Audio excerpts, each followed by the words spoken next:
നമ്മുടെ സ്കൂളിന്റെ ഈ വർഷത്തെ സ്കൂൾ കലോത്സവം താളലയം 2K24 ഉദ്ഘാടന ചടങ്ങ് ആരംഭിക്കുകയാണ്. ഈ ഉദ്ഘാടന ചടങ്ങിന്റെ അധ്യക്ഷനായി നമ്മുടെ സ്കൂളിന്റെ ബഹുമാനപ്പെട്ട PTA പ്രസിഡന്റ് ശ്രീ PV രജിയെ ആദരവോടെ ക്ഷണിക്കുകയാണ്. ഉദ്ഘാടന യോഗ നടപടികൾ ആരംഭിക്കുന്നു. പ്രാർത്ഥനയ്ക്കായി നമ്മുടെ വിദ്യാർത്ഥിനികളെ ക്ഷണിക്കുകയാണ്.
സ്വാഗതം ആശംസിക്കുന്നതിന് വേണ്ടി നമ്മുടെ സ്കൂളിൻ്റെ വൈസ് പ്രിൻസിപ്പൽ രമണി മുരളി ടീച്ചറിനെ ആദരപൂർവ്വം ക്ഷണിക്കുകയാണ്. വേദിയിലും സദസ്സിലും ഇരിക്കുന്ന വിശിഷ്ട വ്യക്തിത്വങ്ങളെ, സ്നേഹം നിറഞ്ഞ കുഞ്ഞുങ്ങളെ, പ്രിയപ്പെട്ട അധ്യാപകരെ, രക്ഷകർത്താക്കളെ, എല്ലാവർക്കും നമസ്കാരം. നമ്മുടെ സ്കൂളിലെ ഈ വർഷത്തെ സ്കൂൾ കലോത്സവം ഇന്നും നാളെയുമായി സ്കൂളിൽ നടക്കുകയാണ്. സ്കൂൾ കലോത്സവങ്ങൾ എന്ന് പറയുന്നത് ഓരോ കുട്ടിയുടെയും ഉള്ളിലെ കലാപരമായ കഴിവുകൾ പുറത്തു കൊണ്ടുവരുന്ന വേദികളാണ്.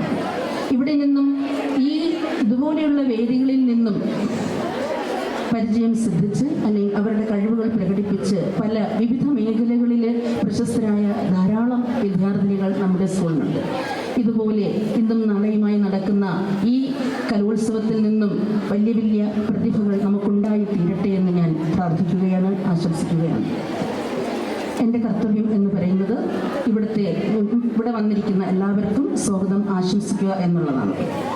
നമ്മുടെ ഇന്നത്തെ ഈ സ്കൂൾ കലോത്സവം താളലയം 2024 ഉദ്ഘാടനം ചെയ്യുന്നതിന് വേണ്ടി നമ്മുടെ ക്ഷണം സ്വീകരിച്ച് ഇവിടെ എത്തിച്ചേർന്നിട്ടുള്ളത് അഡ്വക്കേറ്റ് ശാന്തി മായാദേവിയാണ്. ശാന്തി മായാദേവിയെ കുറിച്ച് പറയുമ്പോൾ നമ്മുടെ സ്കൂളിലെ പൂർവ്വ വിദ്യാർത്ഥിനിയാണ്, അഡ്വക്കേറ്റാണ്, ഹൈക്കോടതിയിൽ പ്രാക്ടീസ് ചെയ്യുകയാണ്, മികച്ച ഒരു അഡ്വക്കേറ്റാണ്. യഥാർത്ഥ ജീവിതത്തിലെ പോലെ തന്നെ സിനിമയിലും അഡ്വക്കേറ്റായി തിളങ്ങുവാനുള്ള അവസരം ലഭിച്ചിട്ടുള്ള മികച്ച ഒരു പ്രതിഭയാണ് ശാന്തി. മമ്മൂട്ടി, മോഹൻലാൽ, വിജയ് തുടങ്ങിയ മുൻനിര സൂപ്പർ സ്റ്റാറുകളോടൊപ്പം അഭിനയിച്ച് ഇപ്പോഴും മിന്നിത്തിളങ്ങിക്കൊണ്ടിരിക്കുന്ന നെടുമങ്ങാടിൻ്റെ അഭിമാനമായ അഡ്വക്കേറ്റ് ശാന്തി മായാദേവിയാണ് നമുക്കിവിടെ നമ്മുടെ കലോത്സവം ഉദ്ഘാടനം ചെയ്യുന്നത്. ഇനിയും ഒരുപാട് നേട്ടങ്ങളും അവാർഡുകളുമൊക്കെ മേടിക്കുവാൻ ശാന്തി മായാദേവിക്ക് കഴിയട്ടെ എന്ന് പ്രാർത്ഥിക്കുകയാണ്. ഏറെ സ്നേഹത്തോടെ നമ്മുടെ ഈ സ്കൂളിലേക്ക് ഇതിൻ്റെ ഉദ്ഘാടനം നിർവഹിക്കുന്നതിന് വേണ്ടി സ്നേഹപൂർവ്വം HMൻ്റെ സ്കൂളിൻ്റെ പേരിൽ നമ്മുടെ സ്കൂളിലേക്ക് സ്വാഗതം ചെയ്തു കൊള്ളുകയാണ്. നമ്മുടെ ഈ യോഗത്തിൻ്റെ അധ്യക്ഷനായിരിക്കുന്നത് ആദരണീയനായ നമ്മുടെ സ്കൂളിൻ്റെ PTA പ്രസിഡന്റ് ശ്രീ PV രജിയാണ്. അദ്ദേഹം ഈ യൂത്ത് ഫെസ്റ്റിവലിൻ്റെ കഴിഞ്ഞ 2 ദിവസങ്ങളായി ഇന്നലെ രാവിലെ മുതൽ തന്നെ സ്കൂളിലുണ്ട്. വൈകുന്നേരം രാത്രി വരെയും ഈ സ്കൂളിൻ്റെ ഇതിൻ്റെ സ്റ്റേജ് കെട്ടുന്നതിനും പന്തലിടുന്നതിനും സൗണ്ട് സിസ്റ്റത്തിനോടൊപ്പം വളരെ അക്ഷീണനായി പ്രവർത്തിച്ചു കൊണ്ടിരിക്കുകയാണ്. അടുത്ത 2 ദിവസങ്ങളിൽ അദ്ദേഹം നമ്മളോടൊപ്പം തന്നെയുണ്ട്. അപ്പം അദ്ദേഹത്തെ വളരെ സ്നേഹത്തോടെ ഈ സ്കൂളിൻ്റെ ഈ പരിപാടിയിലേക്ക് സ്വാഗതം ചെയ്തുകൊള്ളുന്നു.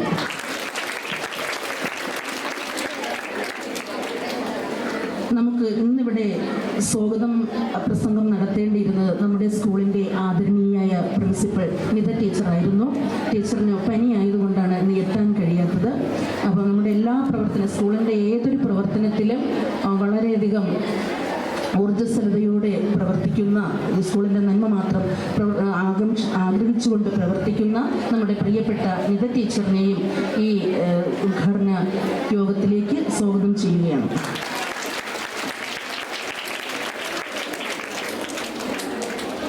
ആശംസകൾ അർപ്പിക്കുന്നതിന് വേണ്ടിയിട്ട് നമുക്ക് നമ്മുടെ വിദ്യാഭ്യാസ standing committee chairperson Shrimati Vasanthakumari മേഡത്തെ ക്ഷണിച്ചിട്ടുണ്ടായിരുന്നു. എത്താൻ കഴിഞ്ഞിട്ടില്ല. മേഡത്തെയും ഈ യോഗത്തിലേക്ക് സ്വാഗതം ചെയ്തുകൊള്ളുന്നു. അതുപോലെ തന്നെ നമ്മുടെ വാർഡ് കൗൺസിലർ ശ്രീമതി ആദിത്യ വിജയകുമാറിനെയും ഇതിലേക്ക് സ്വാഗതം ചെയ്യുകയാണ്. നമ്മുടെ നെടുമങ്ങാട് AEO ബിനു സാറ് കഴിഞ്ഞ വർഷത്തെ നമ്മുടെ എച്ചമായിരുന്നു. അപ്പം അദ്ദേഹത്തെയും ഈ വേദിയിലേക്ക് സ്വാഗതം ചെയ്തുകൊള്ളുകയാണ്. PTA vice president Shri Arun അവരെ കഴിഞ്ഞ 2 ദിവസങ്ങളിലായിട്ട് നമ്മുടെ കൂടെ തന്നെയുണ്ട്. ഈ കലോത്സവത്തിൻ്റെ പിന്നിൽ വളരെയധികം ആത്മാർത്ഥതയോടെ പ്രവർത്തിച്ചു കൊണ്ടിരിക്കുകയാണ്. അദ്ദേഹത്തെയും സ്കൂളിൻ്റെ പേരിൽ സ്വാഗതം ചെയ്തുകൊള്ളുകയാണ്. SMC vice chairman Shri Ansil, അദ്ദേഹവും നമ്മുടെ സ്കൂളിൻ്റെ വികസന പ്രവർത്തനങ്ങളിലും എല്ലാ കാര്യങ്ങളിലും എപ്പോഴുമുണ്ട്. അദ്ദേഹത്തെയും സ്നേഹപൂർവ്വം സ്വാഗതം ചെയ്തുകൊള്ളുന്നു.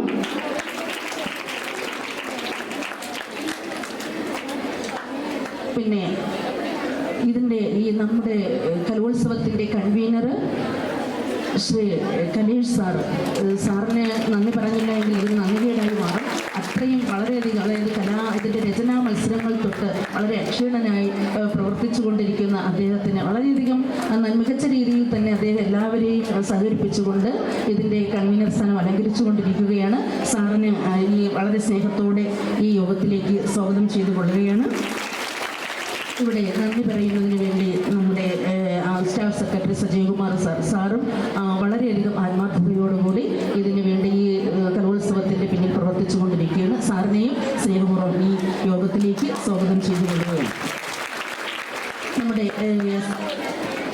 PTA എക്സിക്യൂട്ടീവ് അംഗമായ ശ്രീ സുധീർ എല്ലാ കാര്യങ്ങളിലും നമ്മളോടൊപ്പം തന്നെ എപ്പോഴുമുണ്ട്. അദ്ദേഹത്തെയും വളരെ സ്നേഹപൂർവ്വം ഈ യോഗത്തിലേക്ക് സ്വാഗതം ചെയ്തുകൊള്ളുകയാണ്. പിന്നെ നമ്മുടെ ഹയർ സെക്കൻഡറി സീനിയർ അധ്യാപികയായ മഞ്ജു ടീച്ചറിനെയും ഈ യോഗത്തിലേക്ക് സ്വാഗതം ചെയ്യുകയാണ്. ഈ കലോത്സവത്തിൻ്റെ പിന്നിൽ പ്രവർത്തിക്കുന്ന ധാരാളം അധ്യാപകരുണ്ട്. അവരെ ഓരോരുത്തരെയും ഈ യോഗത്തിലേക്ക് സ്വാഗതം ചെയ്തുകൊള്ളുകയാണ്. കലോത്സവത്തിൻ്റെ വിജയം എന്ന് പറയുന്നതിൻ്റെ കാണികളാണ്. അതോടൊപ്പം നമ്മുടെ സ്റ്റേജിൽ നമ്മുടെ ഈ കലോത്സവത്തിൻ്റെ മറ്റു കൺവീനറായ ഹയർ സെക്കൻഡറിയുടെ തന്നെ അധ്യാപികയായ ഡോക്ടർ അനിതകുമാരി ടീച്ചറുണ്ട്. ടീച്ചറും രചനാ മത്സരങ്ങൾ തൊട്ട് തന്നെ വളരെ ആത്മാർത്ഥമായിട്ട് ഇവിടെ പ്രവർത്തിച്ചുകൊണ്ടിരിക്കുകയാണ്. ടീച്ചറിനെയും ഈ യോഗത്തിലേക്ക് ഊഷ്മളതയുടെ ഹൃദയപൂർവ്വം ഇതിലേക്ക് സ്വാഗതം ചെയ്തുകൊള്ളുകയാണ്. അവിടെ നമ്മുടെ കാണികളായി ഇവിടെ ഇരിക്കുന്ന, ഈ പരിപാടി വിജയിപ്പിക്കുന്നതിന് വേണ്ടി ഇരിക്കുന്ന സ്നേഹം നിറഞ്ഞ കുഞ്ഞുങ്ങളെ, നിങ്ങളെ ഓരോരുത്തരെയും ഈ യോഗത്തിലേക്ക് സ്വാഗതം ചെയ്തുകൊള്ളുകയാണ്. നമ്മുടെ പ്രിയപ്പെട്ട അധ്യാപകർ, രക്ഷിതാക്കൾ, ഓഫീസ് ജീവനക്കാർ, എല്ലാവരും ഈ ഇതിൻ്റെ ഇവിടെ സ്റ്റേജ് കെട്ടുന്നതിന് വേണ്ടിയും പന്തൽ കെട്ടുന്നതിനും സൗണ്ട് സിസ്റ്റത്തിന് വേണ്ടി പ്രവർത്തിക്കുന്ന എല്ലാ പേരെയും ഈ യോഗത്തിലേക്ക് സ്വാഗതം ചെയ്തുകൊണ്ട് നിർത്തുകയാണ്.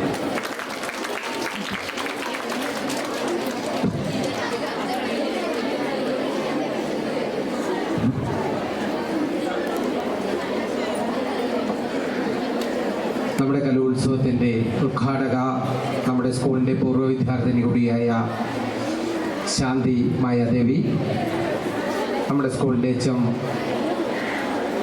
Ramani Murali teacher, principal in charge Manju teacher, P ടിയുടെ വൈസ് പ്രസിഡന്റ് ശ്രീ അരുൺ, SMCയുടെ vice chairman Shri Ansil, PT executive അംഗം Shri Sudheer, staff secretary Sajeev Kumar sir, കലോത്സവത്തിൻ്റെ കൺവീനർ കലേഷ് സാർ, നമ്മുടെ ഉദ്ഘാടക ഇവിടെ എത്തിക്കുന്നതിനും മറ്റുമായി പ്രധാന പങ്കുവഹിച്ച ഹയർ സെക്കൻഡറിയുടെ അധ്യാപിക കൂടിയായിട്ടുള്ള അനിത ഹരി ടീച്ചർ, മറ്റ് പ്രിയപ്പെട്ട വിദ്യാർത്ഥിനികളെ, പ്രിയപ്പെട്ട അധ്യാപകരെ, രക്ഷിതാക്കളെ,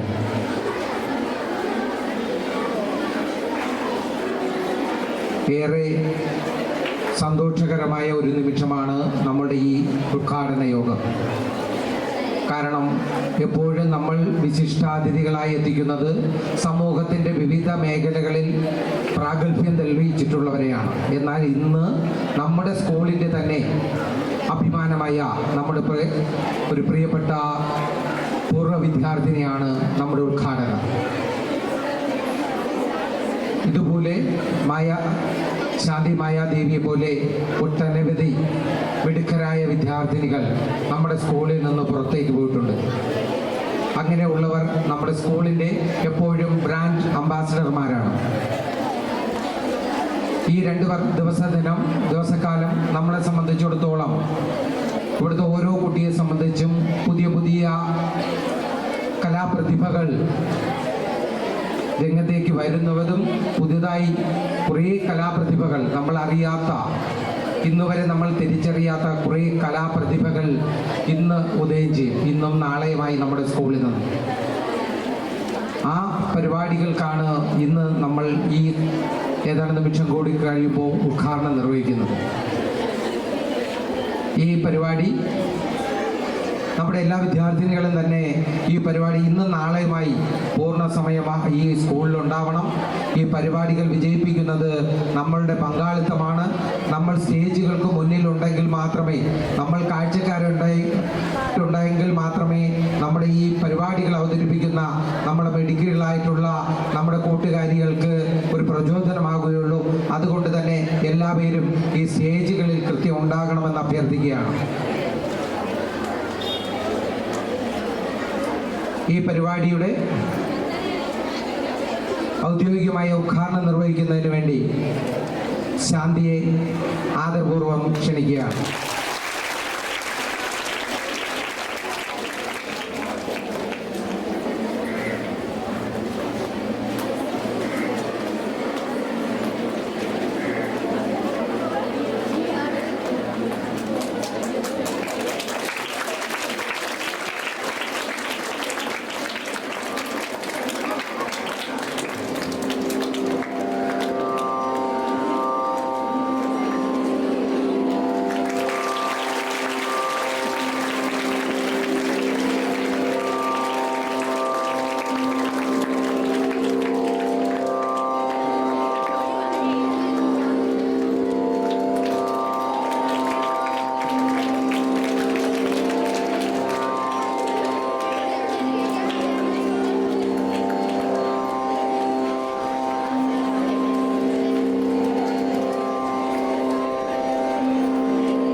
നമസ്കാരം പറഞ്ഞാൽ മതിയോ? ഹായ്.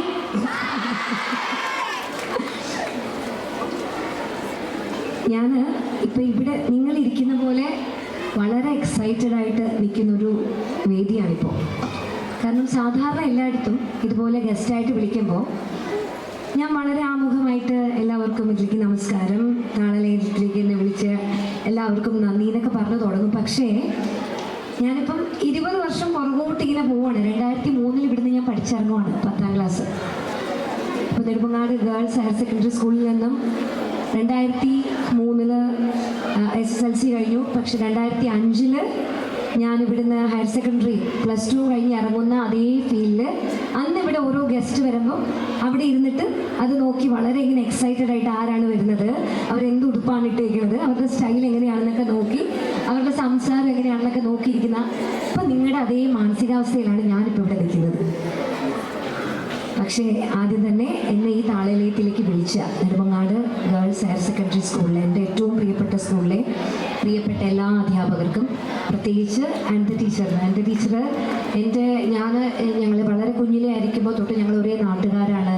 എൻ്റെ ഓരോ വളർച്ചയും നേരിട്ട് കണ്ട ഈ ഇരിക്കുന്നതിൽ എൻ്റെ ഓരോ വളർച്ചയും നേരിട്ട് കണ്ടിട്ടുള്ള എൻ്റെ പ്രിയപ്പെട്ട ടീച്ചറാണ് എൻ്റെ ടീച്ചറിന് ആദ്യമായിട്ട് പ്രത്യേകം നന്ദി പറയുന്നു. ഇതിനെക്കുറിച്ച് നല്ല വാക്കുകൾ പറഞ്ഞ ബഹുമാനിയായ ഹെഡ് മാസ്റ്റർ, PTA പ്രസിഡന്റ്, വേദിയിലിരിക്കുന്ന എല്ലാ ബഹുമാനിയർക്കും ഒത്തിരി നന്ദി. Thank you so much. പിന്നെ ഇവിടെ എന്നെ കാണാനായിട്ട് കൂടിയിരിക്കുന്ന ഈ വെയിലത്തൊക്കെ ഇവിടെ വന്ന് വളരെ കഷ്ടപ്പെട്ടിരിക്കുന്ന എൻ്റെ പ്രിയപ്പെട്ട കുഞ്ഞുങ്ങൾക്ക് എല്ലാവർക്കും ഒത്തിരി നന്ദിയുണ്ട് കേട്ടോ. ഇനിയിപ്പോൾ ഞാൻ പറഞ്ഞു തുടങ്ങാം. ഞാൻ ഇങ്ങോട്ടേക്ക് എൻ്റെ പേര് ശാന്തി മായാദേവി. എൻ്റെ അമ്മയാണത്. മായാദേവി എന്ന് പറയുന്നത് അമ്മയാണ്. അപ്പോൾ സാധാരണയായിട്ട് അമ്മ ഒന്ന് എണീറ്റ് കാണിച്ചു കൊടുക്കും. അമ്മയെ കാണട്ടെ എല്ലാവരും. അമ്മയെ അഭിനയിച്ചിട്ടുണ്ട് കേട്ടോ. നേരെന്ന് പറയുന്ന ഞാൻ ആദ്യമായിട്ട് എഴുതി റൈറ്ററായിട്ട് വന്ന് ഞാൻ അഭിനയിച്ച സിനിമയിൽ ഒരു ചെറിയ റോൾ അമ്മയും ചെയ്തു. കാരണം അമ്മയ്ക്ക് ഭയങ്കര ആഗ്രഹമായിരുന്നു അഭിനയിക്കുന്നത്. മോഹൻലാലിൻ്റെ സിനിമയിൽ അഭിനയിക്കണമെന്ന് പറഞ്ഞു. അപ്പം ഞാൻ കഥ എഴുതിക്കൊണ്ടിരിക്കുമ്പോഴൊക്കെ ഇടയ്ക്കിടയ്ക്ക് വന്ന് ചോദിക്കും എനിക്ക് പറ്റിയ വല്ല റോളുണ്ടോ എന്ന്. അപ്പോൾ എന്ത് റോള് കൊടുക്കാനാണ്? അപ്പം ഞാൻ വെറുതെ ഒരു ദിവസം ക്യാമറ ഓൺ ആക്കിയിട്ട് പറഞ്ഞു ഒന്ന് അഭിനയിച്ച് കാണിക്കും, എന്നിട്ട് ഞാൻ നോക്കട്ടെ എന്ന് പറഞ്ഞിട്ട് വെറുതെ സൂത്രത്തിൽ റീലിടാൻ വേണ്ടി അമ്മയെ പറ്റിക്കാൻ വേണ്ടി എടുത്തതാണ്. പക്ഷെ ആ വീഡിയോ ഡയറക്ടർ ജിത്തു ജോസഫ് ഇങ്ങനെ മൊബൈലിൽ ഞാൻ ഒരു സൂത്രം കാണിച്ചത് എൻ്റെ അമ്മ അഭിനയിച്ച് കാണിക്കണമെന്ന്. അപ്പം അമ്മ അഭിനയിച്ചപ്പോൾ ഫോണിൽ പറഞ്ഞു എനിക്ക് മോഹൻലാലിൻ്റെ സഹോദരിയായിട്ട് അഭിനയിക്കണം എന്ന്. ഞാൻ പറഞ്ഞു മോഹൻലാലിൻ്റെ അമ്മയുടെ പ്രായം തോന്നിക്കുമല്ലോ, അപ്പം അമ്മയായിട്ട് അഭിനയിക്കും. അപ്പം കവിയൂർ പൊന്നമ്മ ആ ഗ്യാപ്പിലേക്ക് എന്നെ നല്ല നല്ല ക്യാരക്ടറിലൊക്കെ എടുക്കണം എന്ന് പറഞ്ഞു. പക്ഷെ അധികം ഡയലോഗൊന്നും ഇല്ലാതെ അധികം അരിവറുക്കാത്ത ഒരു സെൻറ്റൻസുള്ള ഒരു സാധനത്തിലേക്ക് ഞാൻ അഭിനയിപ്പിച്ചു. അതിന് വളരെ സന്തോഷമായിട്ടിരിക്കുകയാണ്. അപ്പം ഞാൻ അടുത്ത സിനിമ എഴുതിക്കൊണ്ടിരിക്കുകയാണ്. അടുത്ത സിനിമ എന്ന് പറയുമ്പോൾ ഫഹദ് ഫാസിൽ അഭിനയിക്കുന്ന സിനിമയാണ്. ഇഷ്ടമാണോ ഫഹദ് ഫാസിലിനെ? രംഗണ്ണനെ ആയിരിക്കും അല്ലേ എല്ലാവർക്കും ഇഷ്ടമാണ്. അപ്പം അങ്ങനെ രംഗണ്ണൻ്റെ സിനിമ ഒരെണ്ണം എഴുതിക്കൊണ്ടിരിക്കുകയാണ്. അത് ഈ പറയുന്ന പോലെ ഒരു ലൈഫ് സ്റ്റോറിയാണ്. അതൊരു കുട്ടിയുടെ ജീവിത കഥയാണ്, ഒരു പെൺകുട്ടിയുടെ. ഞാൻ തന്നെ നടത്തിയ ഒരു കേസിൽ ഒരു കുട്ടിയുടെ വളരെ ഇമോഷണൽ ആയിട്ടുള്ള, നിങ്ങളുടെ പ്രായത്തിൽ ഒരു 10 വയസ്സ് തൊട്ട് ആ കുട്ടിയുടെ കഥ 18-20 വയസ്സ് തീരുന്നതാണ് ആ കഥയുടെ പ്രമേയം. ബാക്കി പറയില്ല, തിയേറ്ററിൽ പോയി കണ്ടാൽ മതി കേട്ടോ. അപ്പോൾ അതിൽ ഞാനിങ്ങനെ എഴുതിക്കൊണ്ടിരിക്കുമ്പോൾ ഇപ്പോഴും ചോദിക്കുന്നുണ്ട് എനിക്ക് പറ്റിയ റോളുണ്ടോ എന്നൊക്കെ. പിന്നെ പറയുകയാണെങ്കിൽ നേരിൽ അഭിനയിച്ചതാണ് നമ്മുടെ അനിത ടീച്ചർ. അതിനകത്തൊരു കുഞ്ഞു റോൾ ചെയ്തിട്ടുണ്ട്. നിങ്ങൾക്ക് അറിയോ അത്? അതിന് ആ സിനിമ ഒന്നും കൂടെ കണ്ടു നോക്കണം. മോഹൻലാൽ വളരെ വിഷമിച്ച് ആ കുട്ടി ആ സ്കൾപ്ചർ ചെയ്യുന്ന സമയത്ത് ക്യാൻറ്റീനിൽ ഇരിക്കുമ്പോൾ ടീച്ചർ ഇങ്ങനെ മോഹൻലാലിൻ്റെ പുറകെ ഇരുന്ന് തിരക്കേറിയ അഭിഭാഷകയാണ് അതിനുള്ളിൽ ചായ കുടിച്ചുകൊണ്ടിരിക്കുന്ന ഒരു രംഗമുണ്ട്. അത് തുടക്കം മാത്രമാണ്. ടീച്ചറിനെ ഇനിയും സിനിമകളിൽ നമുക്ക് കാണാൻ കഴിയട്ടെ. അപ്പം ഇനി എന്നെക്കുറിച്ച് പറയുകയാണെങ്കിൽ എൻ്റെ അമ്മ ഇതാണ്, അച്ഛൻ നെടുമങ്ങാടുകാരനാണ്, എൻ്റെ സഹോദരനുണ്ട് ഹരി. തൊട്ടതാണ് BUPCയിലായിരുന്നു പഠിച്ചത്. അന്ന് അവിടെ ബോയ്സ് സ്കൂളും ഇവിടെ ഗേൾസ് സ്കൂളുമാണ്. അപ്പം ഞങ്ങൾ ഗവൺമെൻറ് നഴ്സറി പഠിച്ചു, അത് കഴിഞ്ഞ് ഗവൺമെൻറ് LPSയിൽ പഠിച്ചു. 4ാം ക്ലാസ് വരെ അത് മിക്സഡാണ്, ആൺകുട്ടികളും പെൺകുട്ടികളും. അത് കഴിഞ്ഞപ്പോൾ എൻ്റെ അച്ഛൻ പറഞ്ഞു ഗേൾസ് ഹയർ സെക്കൻഡറി സ്കൂളിൽ ഞാൻ പഠിക്കണം, പിന്നെ എൻ്റെ ബ്രദർ ഹരി BUPCയിൽ. അപ്പോൾ ഇതുപോലെ യുവജനോത്സവം നടക്കുമ്പോൾ അന്ന് അവിടെയാണ് കേട്ടോ വേദി. അവിടെ ഒരു വലിയൊരു ഹോളുണ്ട്, എനിക്കറിയില്ല ഇപ്പോൾ അവിടെ എന്താണെന്ന്. അപ്പം അത് വലിയൊരു, ശരിക്കും പറഞ്ഞാൽ ഞങ്ങളുടെ ഒരു മെയിൻ ഓഡിറ്റോറിയമാണ്. അവിടെയാണ് ഞങ്ങൾ പെർഫോം ചെയ്ത് ഞങ്ങളുടെ വളർന്നതും ഈ സ്റ്റേജ് ഫ്രൈറ്റും ആളുകളെ അഭിമുഖീകരിക്കാനുള്ള ധൈര്യമൊക്കെ തന്ന ഒരു ഓഡിറ്റോറിയമാണ് അവിടുത്തെ. അപ്പം അവിടെ ഇങ്ങനെ ഞങ്ങളുടെ പ്രോഗ്രാം നടക്കുമ്പോൾ തൊട്ടവിടെ അപ്പുറത്തൊരു മരമുണ്ട്. അപ്പോൾ ഈ കുരങ്ങന്മാരെ പോലെ മരത്തിലൊക്കെ കയറി BUPCയിൽ ആൺകുട്ടികൾ വരും. അപ്പോൾ ഇവിടുന്ന് സാറുമാർ ഓടിക്കും. സ്പോർട്സിൻ്റെ PTA സാറുണ്ടായിരുന്നു, അപ്പോൾ ഇവരെ ഓടിക്കും. അപ്പോൾ അന്ന് എൻ്റെ ബ്രദറിന് മാത്രമാണ് ഈ കലോത്സവത്തിൽ കാണാനായിട്ടുള്ള ഒരു പെർമിഷൻ ഉണ്ടായിരുന്നത്. കാരണം എൻ്റെ സഹോദരനാണ്. ഞങ്ങൾ വളരെ ആക്റ്റീവായിട്ട് എല്ലാ യൂത്ത് ഫെസ്റ്റിവലിലും പങ്കെടുക്കുന്നവരാണ്. പിന്നെ നല്ലൊരു മര്യാദ കുട്ടിയായിരുന്നു അവനും. പക്ഷെ ഇന്നിപ്പോൾ അതൊക്കെ മാറി. ഇപ്പം ഇങ്ങോട്ട് വരുമ്പോൾ അമ്മ പറഞ്ഞു അവിടെ ബോയ്സ് മാത്രമല്ല ഗേൾസ് മിക്സ് ഉണ്ടെന്നൊക്കെ. അപ്പം ഞാനിങ്ങനെ ചിന്തിക്കും, ആലോചിക്കാൻ പറ്റില്ല നമുക്ക് അങ്ങോട്ട്. കാരണം അവിടെ ഒരു ഗ്രൗണ്ടല്ലോ നമ്മുടെ കളിക്കാനായിട്ട്. അപ്പം നമ്മുടെ PT പീരീഡിൽ ഗ്രൗണ്ടിൽ പോകുമ്പോൾ ഇവരൊക്കെ എത്തി നോക്കും. അപ്പോൾ ടീച്ചർമാർ നമ്മളെ ഓടിക്കും, അവരെ ഓടിക്കും. അങ്ങനെ വലിയ പ്രശ്നങ്ങളായിരുന്നു ഇവിടെ. ഇപ്പം അതൊക്കെ മാറി അവിടെ മിക്സഡ് സ്കൂളായെന്ന് പറഞ്ഞ് കേട്ടപ്പോൾ ഞാൻ ഞെട്ടിയിരിക്കുകയാണ്. ഞാൻ 5ാം ക്ലാസ്സിലാണ് ഈ നെടുമങ്ങാട് ഗേൾസ് ഹയർ സെക്കൻഡറി സ്കൂളിൽ നിന്ന്. അന്ന് ഹയർ സെക്കൻഡറി തുടങ്ങിയിട്ടില്ല. ഞാൻ അന്നുണ്ട്. ഞങ്ങളിവിടെ 5ാം ക്ലാസ്സിലേക്ക് വരുമ്പോൾ അന്ന് തുടക്കമാണെന്ന് തോന്നുന്നു. +1 +2 തുടങ്ങുന്നതേ ഉള്ളൂ. പ്രീ ഡിഗ്രി മാറിയിട്ടുള്ള ഹയർ സെക്കൻഡറിയുടെ തുടക്കമാണെന്നാണ് എൻ്റെ ഒരു ഓർമ്മ ശരിയാണെങ്കിൽ. അപ്പോൾ ഞങ്ങളിങ്ങനെ അകത്തേക്ക് കയറി വരുമ്പോൾ കണ്ട് തുടങ്ങുന്ന കവാടമാണ്. അവിടെയാണ് പ്രൈമറി സ്കൂളൊക്കെ ഉള്ളത്. ഞങ്ങളുടെ 5, 6, 7 അവിടെയായിരുന്നു. അല്ല, ഇവിടെ ഉണ്ടായിരുന്നു. അന്ന് ഇവിടെ മുകളിലൊരു ലാബാണ്. ഞങ്ങളുടെ ക്ലാസ്സിൽ ഇങ്ങനെ ഒരു സ്കെൽറ്റനെ വെച്ചിരിക്കും, ഇങ്ങനെ ഒരു അസ്ഥികൂടം. അപ്പോൾ പേടിപ്പിച്ചിട്ട്, അപ്പോൾ മര്യാദയ്ക്ക് പഠിച്ചില്ലെങ്കിൽ സംസാരിച്ചാൽ അസ്ഥികൂടത്തിൻ്റെ അടുത്ത് പിടിച്ച് നിർത്തുമായിരുന്നു ടീച്ചേഴ്സ്. നിങ്ങളൊക്കെ അങ്ങനെ നിർത്തിയിട്ടുണ്ടോ? അങ്ങനെ കുറേ ഓർമ്മകൾ. പിന്നെ അതുപോലെ ഹൈസ്കൂളിൽ എനിക്ക് തോന്നുന്നത് ഇവിടെ കുറേ ഓലഷേഡായിരുന്നു. അപ്പോൾ ഇതിനുള്ളിലായിരുന്നു ഞങ്ങളുടെ 9ാം ക്ലാസ്സൊക്കെ. 10ാം ക്ലാസ്സൊക്കെ ആ ഭാഗത്തായിരുന്നു, ആ സൈഡിൽ, ഈ ഓഡിറ്റോറിയത്തിൻ്റെ ഓപ്പോസിറ്റ്. ഇതിൻ്റെ പുറകിലായിരുന്നു +1 +2. ഞങ്ങൾ അന്ന് പണിതീരാത്ത കെട്ടിടമാണ്. ലാബ് ഇവിടെയാണ്, ടീച്ചേഴ്സ് റൂം ഇവിടെയാണ്, ഗ്രൗണ്ട് ഇവിടെയാണ്. നിങ്ങൾ ഈ കുന്നിക്രാമ്പൊക്കെ കളിക്കാറുണ്ടോ? അങ്ങനെ ഒരു പരിപാടി ഇല്ല അല്ലേ? ഈ ചാടി നമ്മളിങ്ങനെ കോളം വരച്ചിട്ട് കുട്ടികളെ ഇങ്ങനെ ഒറ്റ കാലയിൽ കൊന്നി പിടിക്കുക എന്നുള്ളതാണ്. അതാണ് ഞങ്ങളുടെ പ്രധാന വിനോദമായിരുന്നത്. അതിൻ്റെ ഗ്രൗണ്ടിലാണ് നിങ്ങളിപ്പോൾ ഇവിടെ ഇരിക്കുന്നത്. അപ്പോൾ വെയിലത്ത് കിടന്ന് കളിക്കുക. അപ്പോൾ ഇതൊക്കെ ഞാൻ ഇവിടെ നിൽക്കുമ്പോൾ ഇങ്ങനെ ഓർത്ത് നിൽക്കുകയാണ്. പിന്നെ ഇന്ന് ഞാൻ ഇവിടെ വന്നപ്പോൾ തന്നെ എൻ്റെ കൂടെ പഠിച്ച ഒത്തിരി കുട്ടികളുണ്ട്. എന്ന് വെച്ചാൽ ഞങ്ങൾ ഒരുമിച്ച് നടന്ന് സ്കൂളിൽ വന്ന് തിരിച്ചു പോയി ട്യൂഷൻ പഠിച്ച് 1ാം ക്ലാസ് മുതൽ ഞങ്ങൾ ഒരുമിച്ച് പഠിച്ച ഒത്തിരി കുട്ടികളുണ്ട്. അവരുടെ 1-2 പേരുടെ മക്കളെയൊക്കെയാണ് ഞാനിവിടെ കണ്ടത്. അപ്പോൾ എൻ്റെ സന്തോഷം എനിക്ക് പറഞ്ഞറിയിക്കാൻ പറ്റാത്തത്ര നിങ്ങളെപ്പോലെ എക്സൈറ്റഡ് ആയിട്ട് നിൽക്കുകയാണ് ഞാൻ. പിന്നെ ഇവിടെ ഇന്ന് നോക്കുമ്പോൾ ഈ അസംബ്ലി എന്ന് പറഞ്ഞിട്ട് രാവിലെ നമ്മളിങ്ങനെ വരുന്നു, 5ാം ക്ലാസ് തൊട്ട് ക്ലാസ് ലീഡറാകാൻ നിൽക്കുന്നു. അന്ന് ഒരു ലീഡർഷിപ്പ് എന്ന് പറയുമ്പോൾ നമ്മുടെ ടീച്ചർമാരെ നമുക്ക് വളർത്തിയെടുക്കുന്ന ഒരു ഗുണമാണ്, ഒരു ലീഡർഷിപ്പ് ക്വാളിറ്റി. കാരണം ആ ലീഡർഷിപ്പ് ക്വാളിറ്റിയിൽ ഒരു കുട്ടിയെ ഇവർ വളർത്തിയെടുക്കുകയാണ്. അങ്ങനെ 5ാം ക്ലാസ്, 6, 7 ഒക്കെ കഴിഞ്ഞപ്പോൾ 8ാം ക്ലാസ് തൊട്ടായപ്പോൾ ഞാൻ ഡെപ്യൂട്ടി സ്പീക്കറായി, 9 ഇവിടെ സ്പീക്കറായി, 10ാം ക്ലാസ്സിൽ സ്കൂൾ ലീഡറായി, ഹയർ സെക്കൻഡറി +1 ആയപ്പോൾ ഹയർ സെക്കൻഡറി ലീഡറായി. അങ്ങനെ ഇവിടുത്തെ തട്ടകത്തിൽ നിന്ന്, നമ്മുടെ സ്കൂളിൽ നിന്ന് ലീഡർഷിപ്പ് ക്വാളിറ്റി വളർത്തിയെടുത്ത് എന്നെ സൊസൈറ്റിയിലേക്ക് വിട്ടതാണ്. ഞാനത് പറയാൻ കാരണം അതൊന്നും അറിയില്ല. ഞാൻ LLB എടുക്കുമെന്നോ പ്രാക്ടീസ് ചെയ്യുന്നോ ഒന്നും അറിയില്ല. സ്കൂളിൽ പഠിക്കുമ്പോൾ പഠിക്കുന്നുണ്ട്.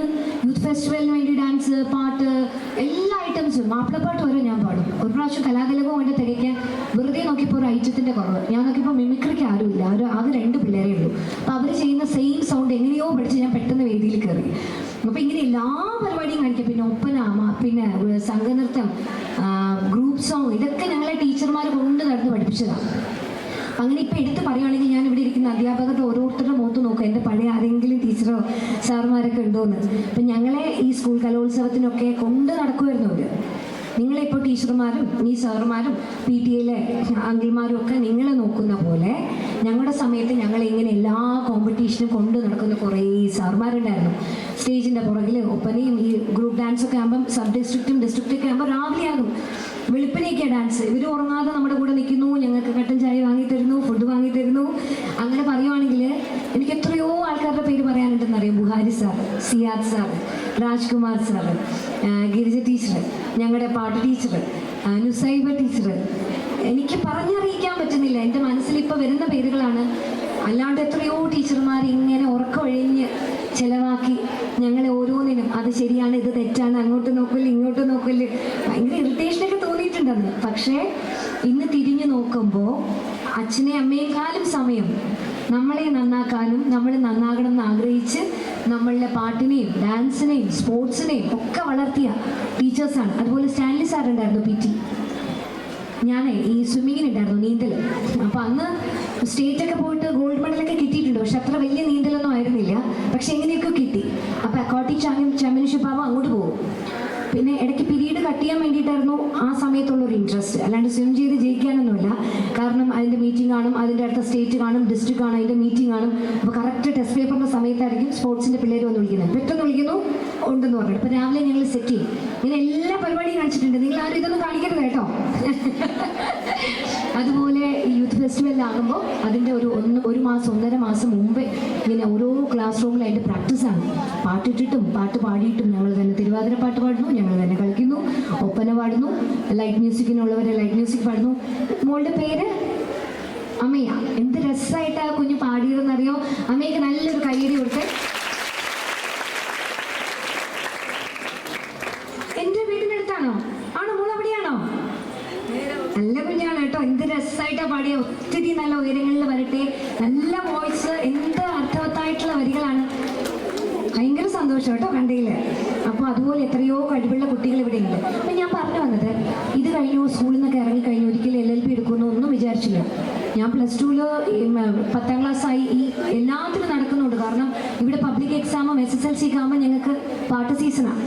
കാരണം അമ്പലത്തിൽ ഉത്സവം തുടങ്ങും. അവിടെയൊക്കെ പോയി കച്ചേരി പാടണം, ഭക്തിഗാനമേള പാടണം, ഡാൻസ് ചെയ്യണം. അപ്പോൾ പിറ്റേന്ന് SSLC തലേന്ന് 2 പ്രോഗ്രാമൊക്കെയാണ്. ഭയങ്കര പ്രഷറാണ്. കാരണം ഇവിടെ എല്ലാ യൂത്ത് ഫെസ്റ്റിവലിനുണ്ട്.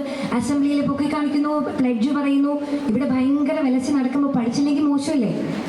അങ്ങനെ വിചാരിച്ച് പഠിച്ചാണ് കേട്ടോ ഞാൻ. അന്ന് ഭയങ്കരമായിട്ട് മാത്സ് ഭയങ്കര ഇഷ്ടമായിരുന്നു. കാരണം നല്ലൊരു ടീച്ചറായിരുന്നു.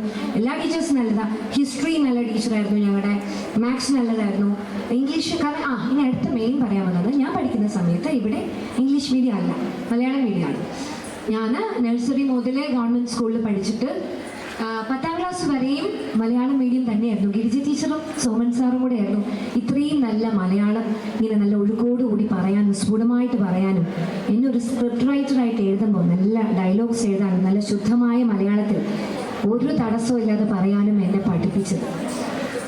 അപ്പോൾ ആ മലയാളത്തിൽ നിന്ന് വന്നിട്ട് നന്നായിട്ട് നമ്മൾ പഠിച്ച് ഭരതനാട്യത്തിനുള്ള കുഞ്ഞാൻ തോന്നണം അല്ലേ? ഭയങ്കര സന്തോഷം കണ്ടിട്ട്. എനിക്ക് ഒരു ഡാൻസിങ്ങിൽ കണ്ടിട്ട് പോകണം എന്നുണ്ട്, എനിക്കറിയില്ല പറ്റുമെന്ന്. അപ്പോൾ അങ്ങനെ മലയാളം മീഡിയം പഠിച്ചു വന്ന് അടുത്ത +1 +2 ആയപ്പോഴേക്കും ഇംഗ്ലീഷാണ്. അപ്പോൾ എന്ത് ചെയ്യും, ഞങ്ങൾ അതുവരെ ഒരു അക്ഷരം ത്രികോണം എന്നൊക്കെ തന്നെ പഠിച്ചിട്ടുള്ളൂ, ചതുരം സമചതുരം, അല്ലാണ്ട് സ്ക്വയർ എന്നോ റെക്റ്റാങ്കിൾ എന്നൊന്നും അതുപോലും നമുക്ക് ബോധമില്ല. അങ്ങനെ 10ാം ക്ലാസ് കഴിഞ്ഞിട്ട് +1 +2 ഇംഗ്ലീഷ് മീഡിയത്തിലേക്ക് വന്നതാണ്. കാരണം സയൻസ് ഗ്രൂപ്പാണ്. അപ്പോൾ 10ാം ക്ലാസ്സിൽ അച്ഛൻ പറഞ്ഞു എല്ലാത്തിലും മിടുക്കിയായിട്ട് നിൽക്കുമ്പോൾ പഠിക്കാൻ ഉഴപ്പിയാലോ ടീച്ചേഴ്സിനൊക്കെ ഇഷ്ടപ്പെടില്ല. കാരണം ഇന്നത്തെ പോലെയൊക്കെ തന്നെ പഠിക്കുന്ന പിള്ളേരെയല്ലേ ടീച്ചർമാർക്ക് കൂടുതൽ ഇഷ്ടം അല്ലേ? കറക്റ്റാണോ? പഠിക്കാത്ത പിള്ളേരെ വലിയ താല്പര്യമുണ്ടോ ടീച്ചേഴ്സിന്? പക്ഷേ അങ്ങനെയൊക്കെ അവർ കാണിക്കുന്നതാട്ടോ. അവർ പഠിക്കാത്ത പിള്ളേരെ വഴക്ക് പറയുമെങ്കിലും നമ്മൾക്ക് മാർക്ക് കുറയുമ്പോൾ അവരെ വഴക്ക് പറയുന്നതും കൺസേൺ കാണിക്കുന്നതൊക്കെ നമുക്ക് ഭയങ്കരമായിട്ട് നമ്മൾ മോശക്കാരായി ടീച്ചറിൻ്റെ അറ്റൻഷൻ കിട്ടുന്നില്ല എന്ന് തോന്നി നമ്മൾ നന്നായിട്ട് പഠിക്കാൻ വേണ്ടിയിട്ടാണെന്ന് എനിക്കിതെല്ലാം കഴിഞ്ഞ് LLB ഒക്കെ കഴിഞ്ഞ് ഞാൻ വക്കീലായി പ്രാക്ടീസ് തുടങ്ങിയപ്പോഴാണ് എനിക്ക് മനസ്സിലായത്. അതുവരെ ഇതുപോലെ എല്ലാവരും പറയും ടീച്ചേഴ്സിന് എല്ലാവരും ഒരുപോലെയാണ്, നിങ്ങൾ നന്നാവാൻ വേണ്ടിയാണ് പറയുന്നത്. പക്ഷെ അതൊന്നും തലയിൽ കയറില്ലായിരുന്നു. ഇതൊക്കെ ഞാൻ പ്രാക്ടീസ് ചെയ്യാൻ തുടങ്ങിയപ്പോഴാണ് ഇവരുടെ സ്നേഹവും ഇവരുടെ വഴക്കും ഇവരുടെ ശാസനയും ഒക്കെ എത്രത്തോളം വാല്യുബിൾ ആയിരുന്നു. അത് കഴിഞ്ഞ് ജഡ്ജ് എന്നെ വഴക്ക് പറയുമ്പോൾ എനിക്ക് ഒരു പേടിയോ നാണോ ഒന്നും തോന്നിയിട്ടില്ല. കാരണം അതിനേക്കാൾ കൂടുതൽ നമ്മൾ കേട്ട് എല്ലാം പരുവപ്പെട്ട് കഴിഞ്ഞു. പിന്നെ നമ്മുടെ ലൈഫിൽ ആരും നമ്മളെ വഴക്ക് പറഞ്ഞാൽ നമുക്കൊന്നും തോന്നില്ല. കാരണം ഏറ്റവും നന്നാവാൻ വേണ്ടി നന്നായി വഴക്ക് പറഞ്ഞ് ചിലപ്പോൾ നമ്മൾ കരയിപ്പിക്കുകയൊക്കെ ചെയ്തിട്ടുണ്ടാകും. പക്ഷെ ഇതെല്ലാം നമുക്ക് കിട്ടുന്ന പാഠങ്ങളാണ്. ജീവിതത്തിൽ മുമ്പോട്ട് പോകുമ്പോൾ നമ്മൾ ഏത് കുടുംബത്തിലേക്ക് പോയാലും സൊസൈറ്റിയിൽ എവിടെ പോയാലും എത്ര വലിയതായാലും ആരുടെ കയ്യിൽ നിന്ന് വഴക്ക് കിട്ടിയാലും പിന്തിരിയാതെ നല്ല നെഞ്ചു വിരിച്ച് വളരെ ബോൾഡായിട്ട് നിൽക്കാനുള്ള ഒരു ട്രെയിനിങ്ങിൻ്റെ ഭാഗമാണ്. അപ്പം ഇവരും നേരത്തെ ഇതൊക്കെ മുൻകൂട്ടി കണ്ടാണ് നമ്മളെ ഇങ്ങനെയൊക്കെ പഠിപ്പിക്കുന്നത്, ട്രെയിൻ ചെയ്യുന്നത്. അതുകൊണ്ട് ഇനി വഴക്ക് പറയുമ്പോഴൊന്നും കരഞ്ഞാലൊന്നും നിങ്ങളെ വിഷമിക്കരുത്. വിഷമിക്കോ? ഓക്കെ ഡാ, ഇന്ന് മുതൽ ഇച്ചിരി വഴക്ക് കുറയുമായിരിക്കും കേട്ടോ 2 ദിവസത്തേക്ക്. അപ്പോൾ ഇതൊക്കെ കഴിഞ്ഞ് +1 +2 ഇവിടെ തന്നെ പഠിച്ചു. സയൻസ് ഗ്രൂപ്പൊക്കെ ആയിരുന്നു. അത് കഴിഞ്ഞിട്ട് എന്ത് ചെയ്യും എന്നറിയില്ല. കാരണം സയൻസ് 10ാം ക്ലാസ്സിൽ എനിക്കൊന്ന് സ്കൂൾ സെക്കൻഡ് ആയിരുന്നു ഞാനിവിടെ കേട്ടോ. കാരണം പഠിച്ചില്ലെങ്കിൽ മോശമാണെന്ന് വിചാരിച്ചു ഭയങ്കര പഠിത്തമായിരുന്നു. അങ്ങനെ സ്കൂൾ സെക്കൻഡൊക്കെ കിട്ടി. 540 മാർക്കായിരുന്നു എനിക്ക് 600 ആ സമയത്ത്. അപ്പോൾ കയ്യൊന്നും പഠിക്കുന്നില്ലേ? നന്നായിട്ട് പഠിക്കുന്ന നോക്കിയാൽ അതെല്ലാം കഴിഞ്ഞ് സയൻസ് ഗ്രൂപ്പും കഴിഞ്ഞു. അത് കഴിഞ്ഞിട്ട് എന്ത് ചെയ്യുമെന്ന് ആലോചിച്ച് നിൽക്കുകയാണ്. മാത്സ് ഭയങ്കര ഇഷ്ടമാണ് എനിക്ക്. അപ്പോൾ മാത്സ് എടുക്കണം. അപ്പോൾ അച്ഛൻ പറഞ്ഞു MG കോളേജിൽ പോകണം. അപ്പോൾ എനിക്ക് മാർവാനീസ് പോകാനാണ് ഇഷ്ടം. ഫാൻറ്റസി ആണല്ലോ, നെടുമങ്ങാട് നിന്ന് നമ്മൾ സിറ്റിയിലേക്ക് പോകുന്നു, പഠിക്കാൻ പോകുന്നു, മറ്റൊരു ലോകം. അപ്പോൾ MG കോളേജിനെക്കാളും മാർവാനീസ്. കാരണം നമുക്ക് എപ്പോഴും ഫാൻറ്റസിയോട് ഭയങ്കര ഇഷ്ടമാണ്. കാരണം പെൺകൊച്ചുങ്ങൾക്ക് പ്രത്യേകിച്ച് ഇഷ്ടമാണ്. നമുക്ക് ഇവിടെ നിന്ന് കടന്ന് കിട്ടിയാൽ മതി, എന്താ ഇനി ചെയ്യേണ്ടതെന്ന് അറിയില്ല. അതുപോലെ ഫാൻറ്റസിയൊക്കെ പിടിച്ച് ഞാനും കണ്ടു. അപ്പോൾ എൻ്റെ അച്ഛൻ വളരെ ബുദ്ധിപൂർവ്വമായിട്ട് ഇവാന്യൂസ് വേണ്ട മോളെ, നമുക്ക് MG കോളേജ് മതി എന്ന് പറഞ്ഞ് വളരെ നൈസായിട്ട് എന്നെ കൊണ്ട് അവിടെ അഡ്മിഷൻ എടുത്തു. എന്നിട്ട് പറഞ്ഞു നീ ഇവിടെ ഒരാഴ്ച നോക്ക്, പറ്റിയില്ലെങ്കിൽ നിനക്ക് ഇഷ്ടപ്പെട്ട കോളേജ് പഠിപ്പിക്കാമെന്ന്. അതൊക്കെയാണ് ഞാൻ ഈ പറയാൻ പോകുന്നത്. അപ്പം അന്ന് ഇവാന്യൂസ് പഠിപ്പിക്കാത്ത അച്ഛനോട് ഭയങ്കര ദേഷ്യമായിരുന്നു. പക്ഷെ പിന്നെ MG കോളേജിൽ പോയപ്പോൾ സ്കൂളിനെക്കാളും ഭയങ്കര ചിട്ട. ഞാൻ പക്ഷേ എന്തിനാ ഈ കോളേജ് ലൈഫിലേക്ക് വന്നു, ഇതാണോ കോളേജ് ലൈഫ് എന്നൊക്കെ പറഞ്ഞ് 3 വർഷം എങ്ങനെയൊക്കെയോ പഠിച്ചു. ഇതിനിടയ്ക്ക് ചാനലിൽ വന്നു, ഏഷ്യനെറ്റിൽ പോയി എന്തൊക്കെയോ പ്രോഗ്രാംസ് ചെയ്തു, അവതാരകയായി, അങ്ങനെ കുറേ പ്രോഗ്രാംസ് ആങ്കർ ചെയ്തു. അപ്പോൾ എനിക്ക് തോന്നുന്നു ഞാൻ ഇവിടുന്ന് സ്കൂളിൽ +2 ആയിരിക്കുമ്പോൾ തന്നെ ഇവിടുത്തെ ഒരു ലോക്കൽ NSC എന്ന് പറഞ്ഞാൽ നെടുമങ്ങാട് സാറ്റലൈറ്റ് കമ്മ്യൂണിക്കേഷനിൽ ആങ്കറായിട്ട് എന്നെ വിളിച്ചു. അപ്പോൾ എനിക്കൊരു എപ്പിസോഡിന് 250 രൂപയാണ് കിട്ടുന്നത്. +2 പഠിക്കുന്ന ഒരു കൊച്ചിന് 250 രൂപ കിട്ടിയിട്ട് വലിയ കാര്യമാണത്. എന്താ ചെയ്യാം 250 രൂപ കൊണ്ട്? അപ്പോൾ ആഴ്ചയ്ക്ക് 250 രൂപ കിട്ടും. അപ്പോൾ അതൊക്കെ കൂട്ടി വെച്ച് ഞാനിങ്ങനെ ഫാൻസിൽ നിന്ന് മാലയും കമ്മലൊക്കെ എൻ്റെ പൈസയ്ക്കൊക്കെ വാങ്ങാൻ തുടങ്ങി. അത് കഴിഞ്ഞ് ഞാൻ ഡിഗ്രി ആയപ്പോൾ ഏഷ്യനെറ്റിലേക്കായി. ഇപ്പോൾ 250, 500 ആയി, 500 1000 ആയി, 1000 1500 ആയി, അങ്ങനെ അതൊരു 3000 വരെ ആയി. അപ്പം അന്നും ഡിഗ്രി തേർഡ് ഇയറാണ്. പ്രത്യേകിച്ച് എന്താ, വണ്ടിക്കൂലി മാത്രമേ വേണ്ടുള്ളൂ. അന്ന് കൺസെഷനൊക്കെ ഉണ്ട്. നമുക്ക് ഇവിടുന്ന് KSRTCയുടെ തന്നെ കോളേജ് ബസ് ഉണ്ട്. പ്രത്യേകിച്ച് ചിലവൊന്നുമില്ല, കുറച്ച് ഡ്രസ്സ് മേടിക്കുക. വീട്ടിലങ്ങനെ വലിയ കാര്യമായിട്ട് സേവിങ്സിൻ്റെ ശീലങ്ങളൊന്നും പഠിപ്പിച്ചു തന്നിട്ടില്ല. അത് ഞാൻ ഇപ്പം റിഗ്രറ്റ് ചെയ്യുന്നില്ല, അമ്മയ്ക്ക് ഇഷ്ടപ്പെട്ടില്ല അത് പറഞ്ഞത്. പക്ഷേ ഇപ്പോൾ വളരെ സേവ് ചെയ്യുന്ന, അമ്മ എപ്പോഴും പറയുന്ന, ഒത്തിരി മാറിപ്പോയി, അറുത്ത കൈക്ക് ഉപ്പ് തേക്കാത്ത ഒരു കുട്ടിയായി മാറി എന്ന് പറഞ്ഞു. ആ രീതിയിലേക്ക് ഞാൻ വളർന്നു കഴിഞ്ഞു. അപ്പോൾ അന്ന് ഇതുപോലെ ഡിഗ്രി പഠിച്ചു, കയ്യിൽ ഇങ്ങനെ പൈസ ഉണ്ട്.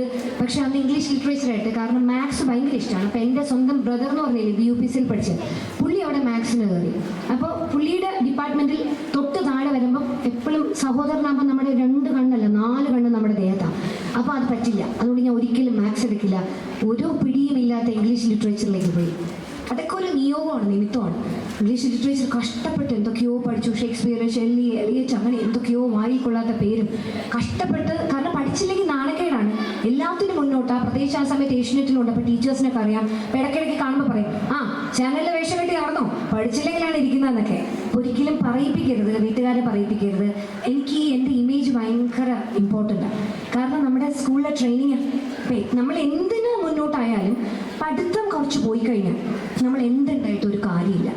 ഇത് എൻ്റെ തലയിൽ കയറിയിരിക്കുക. അന്ന് അതിൻ്റെ ശാസ്ത്രവും അതിൻ്റെ പ്രാക്ടിക്കാലിറ്റി ഒന്നും അറിയില്ല. ടീച്ചേഴ്സ് പറയുന്നു ഇത് മോശമാണ്, നമ്മളത് കേൾക്കുന്നു. പക്ഷെ അത് സത്യമാണെന്നും എഡ്യൂക്കേഷൻ്റെ വില എന്താണെന്നും ഞാൻ മനസ്സിലാക്കി. അതുകൊണ്ടാണ് ഞാൻ ഇപ്പോൾ ഇവിടെ നിൽക്കുന്നത്. ഈ ഡിഗ്രി എല്ലാം കഴിഞ്ഞ് ഇതിൻ്റെ ഈ പറഞ്ഞ ഏഷ്യനെറ്റിൻ്റെ കാര്യങ്ങളൊക്കെ കഴിഞ്ഞ് അങ്ങനെ നിൽക്കുമ്പോൾ അടുത്ത് എന്ത് ചെയ്യും? അപ്പോൾ ഞാൻ എല്ലാവരെയും പോലും വിചാരിച്ചു, ഇനിയിപ്പോൾ വളരെ സീരിയസ് ആയി ലൈഫിനെ അപ്രോച്ച് ചെയ്യണം. ഈ ഡിഗ്രി കഴിഞ്ഞു, ഇനി ടീച്ചറാകാനൊന്നും എനിക്ക് താല്പര്യം വേണ്ട, എനിക്ക് വയ്യ, ടീച്ചറാകണ്ട. അപ്പോൾ പിന്നെ അടുത്ത അതിൻ്റെ അങ്ങോട്ട് ഹയർ സ്റ്റഡീസ് പോകണ്ട. പെട്ടെന്ന്, കാരണം ഏഷ്യനെറ്റ് നിൽക്കുന്ന സമയത്ത്, ആ സമയത്ത് തന്നെ നന്നായിട്ട് സാലറി മേടിക്കുന്ന ഒരാളായിട്ട് ഞാൻ വളർന്നു. അപ്പോൾ എനിക്ക് അതിനേക്കാൾ കൂടുതൽ ലൈഫിൽ ജോലി ചെയ്ത് ഉണ്ടാക്കണം. അപ്പം ഞാൻ വെച്ചു MBAക്ക് പോകാം, എല്ലാവരെയും പോലെ. ആരൊക്കെ MBAക്ക് പോകുന്നു, അങ്ങനെ കാറ്റ് പ്രിപ്പയർ ചെയ്യാൻ പോയി ടൈമിൽ എന്നിട്ട് MBA പഠിച്ചുകൊണ്ടിരിക്കുമ്പോൾ വീണ്ടും എൻ്റെ ബുദ്ധിമാനായ അച്ഛൻ വളരെ തന്ത്രപൂർവ്വം എൻ്റെ അടുത്ത് പറഞ്ഞു, മോൾക്ക് LLB നന്നായി ചെയ്തു, നമുക്കൊന്ന് ലോ അക്കാഡമി വരെ പോകാം, എന്തായാലും നീ ഒന്ന് എൻട്രൻസ് ഒക്കെ എഴുതുമെന്ന് പറഞ്ഞു. ഞാൻ പറഞ്ഞില്ല അച്ഛൻ, ഞാൻ എഴുതിയില്ല. ഇല്ല, നീ എഴുതൂ, വെറുതെ എഴുതൂ. അന്ന് ഇവാനിസ് ചേർക്കാണ്ട് MGയിൽ ചേർത്തല്ല, അങ്ങനെ വെറുതെ എന്നെ കൊണ്ട് എൻട്രൻസ് എഴുതിപ്പിച്ചു. അങ്ങനെ അക്കാഡമിയിൽ അഡ്മിഷനായി. ഞാൻ പറഞ്ഞു ഞാൻ MBAക്ക് പോകുള്ളൂ. അപ്പോൾ അച്ഛൻ പറഞ്ഞു, LLB എടുത്തിട്ട് നിനക്ക് MBA എല്ലാം ചെയ്യാമല്ലോ, അതായത് master of business law. LLB കഴിഞ്ഞാൽ ലോയിൽ മാസ്റ്റേഴ്സ് ചെയ്യാം. ഞാൻ ഇല്ല, എനിക്കതിനൊന്നും സമയമില്ല, എനിക്ക് ഒരു മിനിമം ഒരു 1 lakhന് മുകളിലുള്ള സാലറി വേണം. ഡിഗ്രി തേർഡ് ഇയറിൽ അന്ന് ഞാൻ പറയുന്ന ആ സമയത്ത് അച്ഛൻ പറഞ്ഞു, നീ തൽക്കാലം LLB എടുക്കും, എന്നിട്ട് നീ പ്രാക്ടീസ് ചെയ്യണ്ട, എങ്ങോട്ടാണെന്ന് വെച്ചാൽ പോയിക്കും. അങ്ങനെ വീണ്ടും എന്നെ LLB എടുപ്പിച്ചു. അത് കഴിഞ്ഞ് എൻ്റെ വെല്ലിച്ചൻ നെടുമങ്ങാട് സതീഷ് കുമാറുണ്ട്, അദ്ദേഹത്തിൻ്റെ പ്രാക്ടീസ് തുടങ്ങിപ്പിച്ചു. സീരിയസ് പ്രാക്ടീസ് ആയപ്പോൾ എൻ്റെ വെളിച്ചം പറഞ്ഞു, ചാനലും ഈ ഗ്ലാമറും എക്സ്പോഷറൊക്കെ പൂട്ടിക്കെട്ടി ഫുൾ ടൈം ലോയറായിട്ട് വരാമെങ്കിൽ മാത്രം നീ ഓഫീസിൽ കാലുകുത്തിയാൽ മതിയത്. അങ്ങനെ എൻ്റെ എല്ലാം ഉപേക്ഷിച്ചിട്ട് നേരെ എന്നാൽ ശരി വക്കീലായി കളയാമെന്ന് പറഞ്ഞ് പോയി. അങ്ങനെയാണ് ഞാൻ അഡ്വക്കേറ്റ് ശാന്തി മായാദേവിയായിട്ട് പ്രാക്ടീസ് ചെയ്യാൻ മഞ്ജൂർ ആരംഭിച്ചത്. അപ്പം അന്നിങ്ങനെ ഓരോ കക്ഷികൾ വരും. അപ്പോൾ ഇവിടെ എനിക്ക് നല്ല സാലറി, ഒരു എപ്പിസോഡിന് 3000 നിന്ന് 10,000 വന്നു. 2 മണിക്കൂർ പ്രോഗ്രാം ചെയ്യുമ്പോൾ 19,000 രൂപ കിട്ടും. അപ്പോൾ പ്രത്യേകിച്ച് നമ്മളെ പ്രായമാണ്. അപ്പോൾ അത്രയും രൂപ നേടിക്കൊണ്ടിരിക്കുന്ന ഒരു പെൺകുട്ടി, ആ പ്രായത്തിലെ ടീനേജിലെ കുട്ടി. അത് കഴിഞ്ഞ് ഒരു 20s കടന്നു. 21st വരുമ്പോൾ ഒരു 500 രൂപ കിട്ടിയാലായി, കിട്ടിയില്ലെങ്കിലായി എന്ന് പറഞ്ഞ് വക്കീൽ പണി തിരഞ്ഞെടുക്കുകയാണ്. അപ്പോൾ ചിലപ്പോൾ ഒരാഴ്ചയിൽ ഒരിക്കലൊക്കെ ഒരു 500 ഏതെങ്കിലും കക്ഷികൾ നമ്മൾ കോടതിയിലൊക്കെ റെപ്രസെൻ്റ് ചെയ്യുന്നതൊക്കെ ഇഷ്ടപ്പെട്ടാൽ തരും.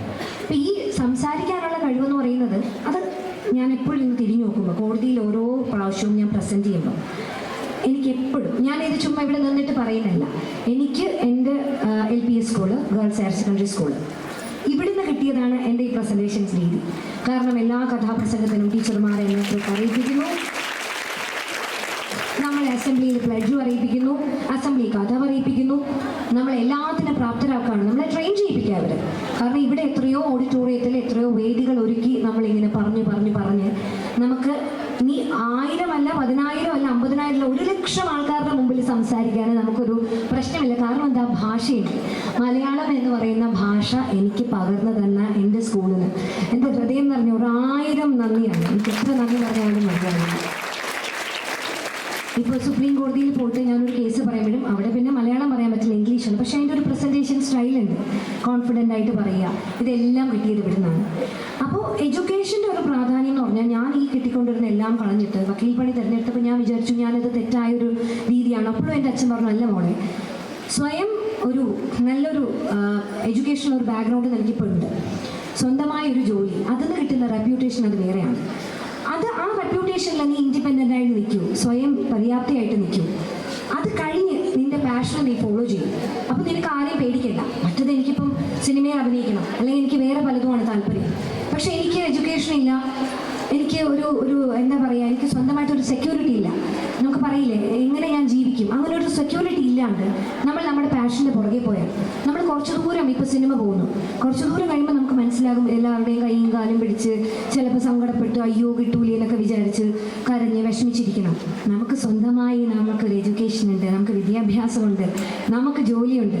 നമുക്ക് സിനിമയില്ലെങ്കിലും നമുക്ക് പാട്ടില്ലെങ്കിലും നമുക്ക് ഡാൻസ് ഇല്ലെങ്കിലും നമുക്ക് നമ്മുടെ എഡ്യൂക്കേഷനും ഉണ്ട്. നമ്മൾ സെക്യൂർ ചെയ്തിട്ട് എന്ത് പ്രൊഫഷനും ആയിക്കോട്ടെ, ഗവൺമെൻറ് അല്ല, നമ്മൾ എന്ത് പ്രൊഫഷനും ആയിക്കോട്ടെ, അതിൽ നിന്ന് നമുക്കൊരു വരുമാനമുണ്ട്. നമ്മൾ സെക്യൂർഡ് ആണ്. അവരത് തന്നില്ലെങ്കിൽ എനിക്ക് വേണ്ട എന്ന് പറയാൻ തക്ക ധൈര്യം ഉണ്ടെങ്കിൽ നമുക്ക് ഈ ലോകത്തെ വെട്ടിപ്പിടിക്കാം. കാരണം ആ ഒരു കോൺഫിഡൻസ് നമുക്ക് അപ്പോഴേ വരുള്ളൂ. ഇത് എൻ്റെ അനുഭവത്തിൽ നിന്ന് ഞാൻ പറയാണ്. +2 മുതൽ ചാനലിൽ പോയി, പൈസയുണ്ട്, പക്ഷെ അപ്പോഴും സെക്യൂർഡ് അല്ല ഞാൻ. എൻ്റെ എഡ്യൂക്കേഷൻ കംപ്ലീറ്റ് ആയിട്ടില്ല. പക്ഷേ LLB കഴിഞ്ഞ് എനിക്കൊരു പ്രൊഫഷൻ വന്നു. എനിക്ക് ആരില്ലെങ്കിലും ഞാൻ കോടതിയിൽ പോയി കോർട്ടിട്ട് പോയി ഒരു കേസ് പറഞ്ഞു കഴിഞ്ഞാൽ ഒരു ദിവസം എനിക്ക് 500 രൂപ ഉണ്ടാക്കാൻ പറ്റും എന്നുള്ള ധൈര്യം എന്ന് വന്നു. അന്നാണ് അഡ്വക്കേറ്റ് ശാന്തി മായാദേവിക്ക് ഈ കോൺഫിഡൻസ് വന്നു. അതിന് മുമ്പ് ഏഷ്യനെറ്റ് നിൽക്കുമ്പോൾ സിനിമ എന്നൊക്കെ പറഞ്ഞ് കുറേ അവസരങ്ങൾ വന്നിട്ടുണ്ട്. പക്ഷെ അച്ഛൻ സ്ട്രോങ് ആയി പറഞ്ഞു, സിനിമയും രാഷ്ട്രീയവും നിന്റെ സ്വയം കാലിൽ നിന്ന് നിനക്കൊരു കുടുംബമായിട്ട് പിന്നെ നീ പ്രാക്ടീസ് ചെയ്യേണ്ട 2 കാര്യങ്ങളാണെന്ന് പറഞ്ഞു. പക്ഷേ എനിക്കറിയില്ല, ദൈവദൈവോകം പോലെ അതുപോലെ തന്നെയായിരുന്നു വന്നത്. ഞാൻ 2014 വരെ ഇവിടെ പ്രാക്ടീസ് ചെയ്ത് കഴിഞ്ഞപ്പോൾ എൻ്റെ മാരേജ് വന്നു. ഞാൻ എറണാകുളത്തേക്ക് ഷിഫ്റ്റായി. അവിടെ ചെന്ന് കഴിഞ്ഞപ്പോൾ ഹൈക്കോടതിയിൽ ഞാൻ സ്വന്തമായിട്ട് എന്നാൽ പിന്നെ ഇനി സ്വന്തമായിട്ട് പ്രാക്ടീസ് തുടങ്ങാമെന്ന് വെറുതെ ഞാൻ തീരുമാനങ്ങളാണ്. ജീവിതത്തിൽ തീരുമാനങ്ങൾ വളരെ ഇമ്പോർട്ടൻ്റാണ്. ഇവിടെ മഞ്ചൂരിൽ നിന്ന സമയത്ത് എനിക്ക് നേരെ ചൊവ്വേ ഒരു നോട്ടീസ് എഴുതാൻ പോലും അറിയില്ലായിരുന്നു. ഇംഗ്ലീഷ് അറിയാം, പക്ഷെ നോട്ടീസ് ഒന്നും എങ്ങനെ എഴുതും, ഒരു കക്ഷിയുടെ നോട്ടീസൊക്കെ എഴുതി എങ്ങനെ ഡ്രാഫ്റ്റ് ചെയ്യും, ഭയങ്കര കൺഫ്യൂഷനായിരുന്നു. വേർഡ് അറിയില്ല, ടൈപ്പ് ചെയ്യാൻ അറിയില്ല. കാരണം അത്ര നിങ്ങളിപ്പം ലാബ് ഉള്ളതുപോലെ നമുക്കൊന്നും ഫെസിലിറ്റീസ് ഇല്ല. ഇതെല്ലാം അവിടെ ചെന്ന് ഒറ്റ സുപ്രഭാതത്തിൽ ഞാൻ തീരുമാനിച്ചു, ഞാൻ സ്വന്തമായിട്ട് പ്രാക്ടീസ് ചെയ്യും. ഇനി ഞാൻ സ്വയം, എൻ്റെ മേഖലയിൽ ആരും സീനിയർ ഇല്ല, ഞാൻ തന്നെയാണ്. ഞാൻ തന്നെ പഠിച്ചു, ഞാൻ തന്നെ ചെയ്തു, ഞാൻ തന്നെ പ്രാക്ടീസ് തുടങ്ങി. 2014 പ്രാക്ടീസ് തുടങ്ങി.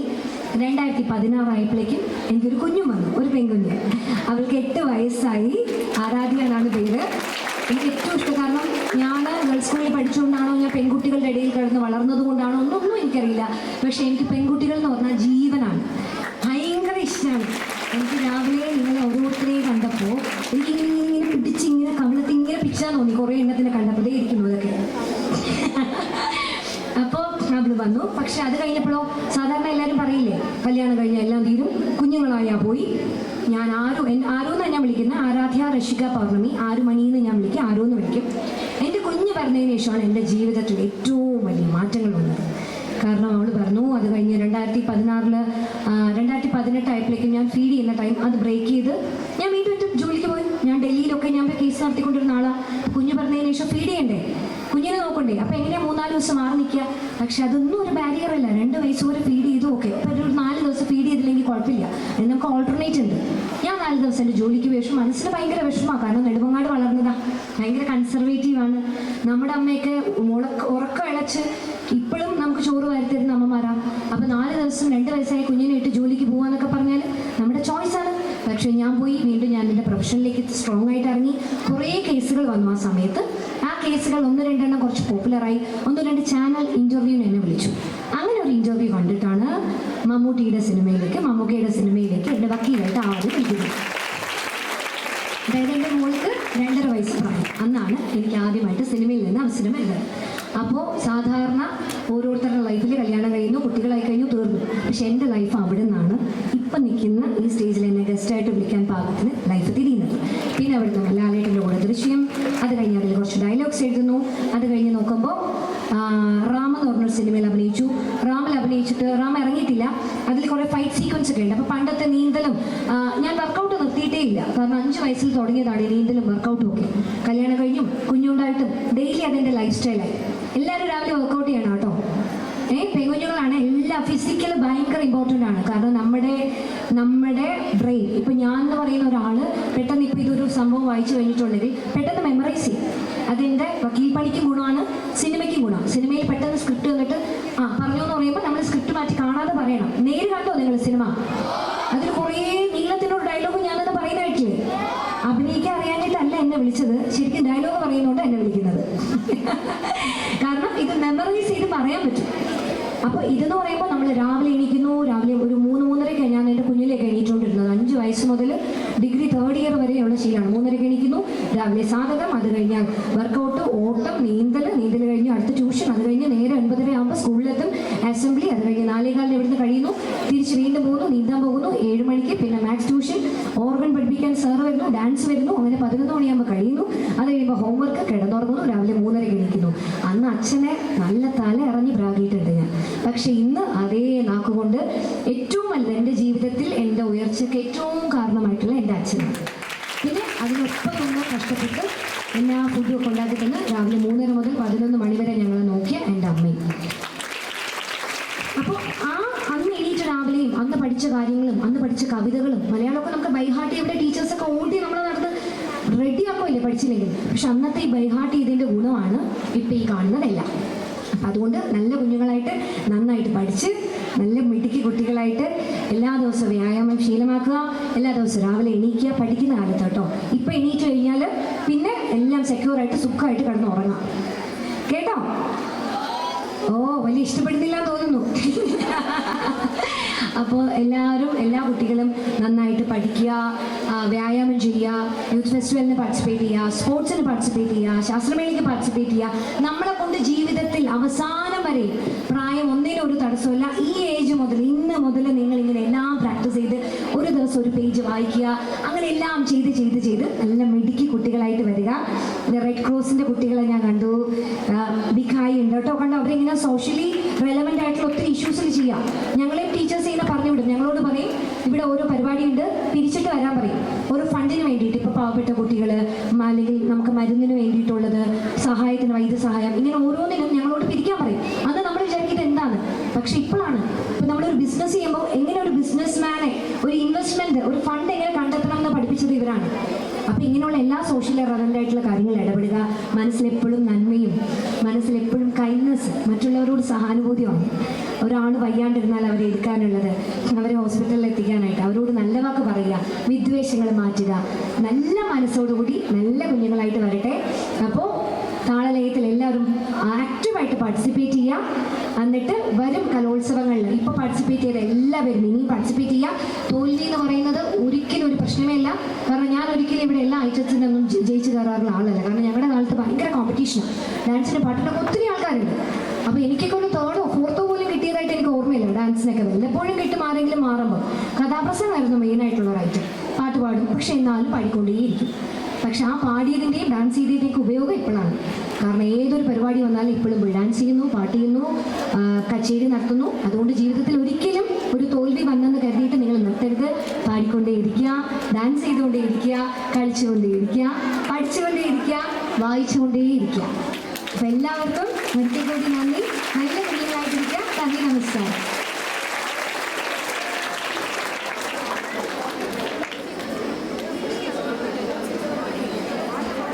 നിങ്ങളോട് 2 വാക്ക് സംസാരിക്കുന്നതിന് വേണ്ടി കലോത്സവത്തിൻ്റെ കൺവീനർ കൂടിയായിട്ടുള്ള കലേഷ് സാറിനെ ആദരപൂർവ്വം ക്ഷണിക്കുകയാണ്.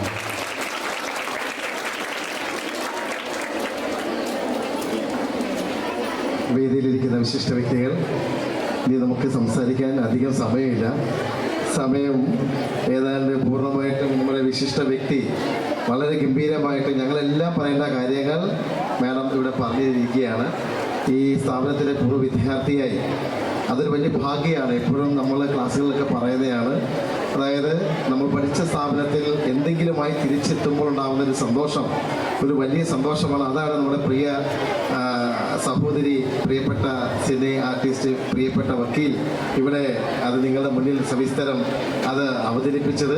ഇത് നിങ്ങളുടെ കുറേ ആളുകൾക്കൊരു എനർജി ഉണ്ടായിട്ടുണ്ടെന്നാണ് എൻ്റെ മനസ്സ് പറയുന്നത്. അതുകൊണ്ട് കൂടുതലായിട്ടൊന്നും പറയുന്നില്ല, മാഡം എല്ലാ കാര്യങ്ങളും ഇവിടെ അവതരിപ്പിച്ച് കഴിഞ്ഞു. ഈ കലോത്സവത്തിന് എല്ലാവിധ ആശംസകളും നേരുകയാണ്. അതുപോലെ തന്നെ ഇന്ന് 2 ദിവസം നടത്തി തീർക്കാൻ എല്ലാവരുടെയും പൂർണ്ണമായ സഹകരണം പ്രതീക്ഷിക്കുന്നു. പ്രിയപ്പെട്ട നമ്മുടെ മായാദേവിക്ക് അത് കൊണ്ടുവന്നത് നമ്മുടെ അനില ടീച്ചറാണ്, ശാന്തി മായാദേവിയെ. അപ്പോൾ പ്രിയപ്പെട്ട ശാന്തിക്ക് ഒരിക്കൽ കൂടി ഒരു സ്നേഹ ആശംസകൾ, സ്നേഹവന്ദനം അറിയിക്കുന്നു. ഒത്തിരി നന്ദി, ഒത്തിരി സ്നേഹം. കലോത്സവത്തിൽ താളലയത്തിന് എല്ലാവിധ ആശംസകളും നേരുന്നു.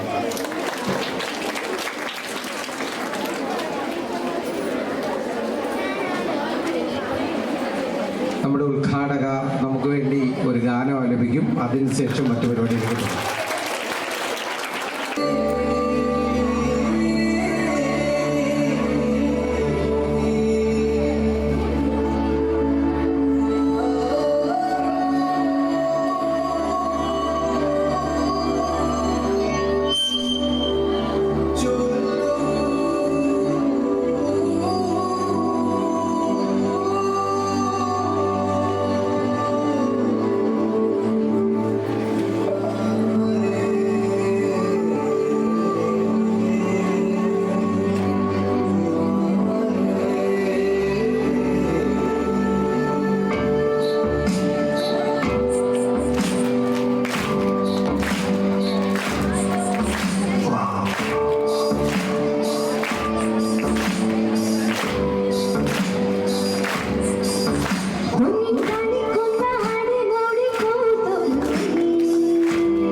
നമ്മുടെ ഉദ്ഘാടകയ്ക്ക് സ്കൂളിൻ്റെ സ്നേഹോപഹാരം സമർപ്പണമാണ് അടുത്തത്. അതിനായി നമ്മുടെ HMനെയും സ്റ്റാഫ് സെക്രട്ടറിയെയും കലോത്സവ കൺവീനറെയും ക്ഷണിക്കുകയാണ്.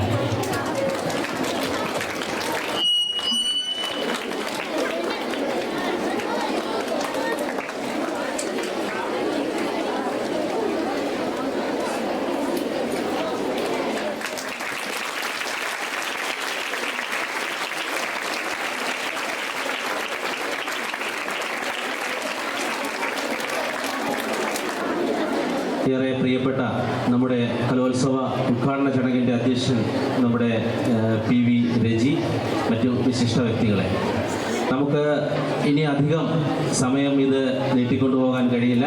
നമ്മുടെ മത്സരങ്ങൾ വളരെ ആവേശപൂർവ്വം നടത്തേണ്ടതുണ്ട്. അപ്പോൾ അതുകൊണ്ട് ഞാൻ എൻ്റെ കർത്തവ്യത്തിലേക്ക് നേരിട്ട് കടക്കുകയാണ്. ഈ കലോത്സവ ചടങ്ങ് നമ്മൾ എല്ലാ വർഷവും നടത്തുന്നത് പോലെ അതിഗംഭീരമായിട്ട് നമ്മുടെ കലോത്സവം കുട്ടികളുടെ ആഘോഷമാക്കി മാറ്റാൻ നമ്മൾ ശ്രമിക്കാറുണ്ട്. ഇതിൻ്റെ മുൻനിരയിൽ നിന്ന് പ്രവർത്തിക്കുന്ന നമ്മുടെ ബഹുമാനപ്പെട്ട PTA പ്രസിഡന്റ് ഔപചാരികതയുടെ പേരിലുള്ള നന്ദി അറിയിക്കുകയാണ്. ഒപ്പം നമ്മുടെ ഇവിടെ നമുക്കറിയാം, നമ്മുടെ പ്രിയപ്പെട്ട ബഹുമാനപ്പെട്ട ഉദ്ഘാടക ശ്രീമതി ശാന്തി മായാദേവി അവർകൾ വളരെ, അതായത് ഒരാളുടെ ലൈഫിലുള്ള കാര്യങ്ങൾ വളരെ മനോഹരമായിട്ട് ഒരു തിരക്കഥയാണ് കേട്ടോ. അപ്പോൾ ആ തിരക്കഥ എഴുതാനുള്ള കഴിവ് നമുക്ക് മനസ്സിലായല്ല. അപ്പോൾ ആ ഒരു കഴിവ് വളരെ അപാരമായി നമുക്ക് മുന്നിലേക്ക് പ്രകടിപ്പിക്കുകയുണ്ടായി. ഒരു സ്വന്തം ജീവിതത്തിൽ നിന്നുകൊണ്ട് എങ്ങനെയാണ് ഒരു കഥ, നമ്മുടെ ജീവിതം മുന്നോട്ട് പോകുന്നത് എന്ന് വളരെ മനോഹരമായി, ലളിതമായി നമുക്ക് മുന്നിലേക്ക് അവതരിപ്പിച്ചു. നമ്മളെല്ലാം ഹൃദയം കവർന്നിരിക്കുകയാണ്. സ്കൂളിൻ്റെ പേരിലുള്ള, നമ്മുടെ എല്ലാവരുടെയും പേരിലുള്ള, നിങ്ങൾ ഓരോരുത്തരുടെയും പേരിലുള്ള ഹൃദയംഗമായ നന്ദി പ്രിയപ്പെട്ട ഉദ്ഘാടകയ്ക്ക് ഞാൻ നേരുകയാണ്. ഒപ്പം നമ്മുടെ vice principal Ramani Murali teacher, നമ്മുടെ ഈ പ്രവർത്തനങ്ങളെല്ലാം ചുക്കാൻ പിടിച്ചുകൊണ്ട് നമ്മളെ മുന്നിൽ നിന്ന് നയിക്കുന്ന പ്രിയപ്പെട്ട നമ്മുടെ വൈസ് പ്രിൻസിപ്പലിന് നിങ്ങളുടെ ഓരോരുത്തരുടെയും പേരുള്ള നന്ദി അറിയിക്കുകയാണ്. നമ്മുടെ higher secondary senior teacher Manju teacher, നമ്മുടെ എല്ലാ പ്രവർത്തനങ്ങളെയും ഏകോപിപ്പിച്ചു കൊണ്ടുപോകുന്ന ടീച്ചറിനും ഈ നമ്മുടെ ഓരോരുത്തരുടെ പേരിലുള്ള നന്ദി അറിയിക്കുകയാണ്. നമ്മുടെ PTA വൈസ് പ്രസിഡന്റ് ശ്രീ അരുണുണ്ട്. നമ്മുടെ എല്ലാ പ്രവർത്തനങ്ങളിലും ആത്മാർത്ഥമായി പങ്കുചേർന്നുകൊണ്ട് നമ്മളോടൊപ്പം ഒരാളായി പ്രവർത്തിക്കുന്ന പ്രിയപ്പെട്ട അരുണിന് നിങ്ങളുടെ ഓരോരുത്തരുടെയും പേരുള്ള നന്ദി അറിയിക്കുന്നു. നമ്മുടെ PT എക്സിക്യൂട്ടീവ് കമ്മിറ്റി അംഗം സുധീർ സാറുണ്ട്. അദ്ദേഹത്തിനും നിങ്ങൾക്ക് ഓരോരുത്തരുടെയും പേരിലുള്ള നന്ദി അറിയിക്കുകയാണ്. നമ്മുടെ SMC വൈസ് ചെയർമാൻ ശ്രീ അൻസിലുണ്ട്. അദ്ദേഹത്തിനും നമ്മുടെ ഓരോരുത്തരുടെയും പേരിലുള്ള നന്ദി അറിയിക്കുന്നു.